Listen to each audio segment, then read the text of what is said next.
এখন বাজে সকাল 8টা আর আমি যাচ্ছি এখন ডিউটি থেকে বাড়ি। আর বাইরে এত বৃষ্টি পড়ছে যে কি বলবো তোমাদের।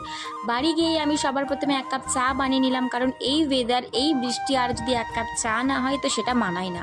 আর বাইরে দেখো ঝিরিঝিরি ঝিরিঝিরি বৃষ্টি পড়ছে, যেটা খুবই ভালো লাগছে। তাই তো শ্রাবণ মাসটা এতই ভালো লাগে, তাই না? তো আমি খেয়ে নিলাম ব্রেকফাস্টে ডিম টোস্ট। আর দেখতে গেলাম আমার সেই মানি প্ল্যান্টের গাছটাকে, যেটা আমি 2 দিন আগে লাগিয়েছিলাম, যেটা এখন শিকড় ছাড়তে শুরু করেছে। আর আমি তারপরে খেলাম একটুখানি কামরাঙ্গা মাখা। আর বেশি দেরি না করে বসিয়ে ফেললাম ভাত আর খেয়ে নিলাম নিমকি, কারণ খুব জোরে খিদে পাচ্ছিল। এবার দেখাবে নেক্সট ভিডিও।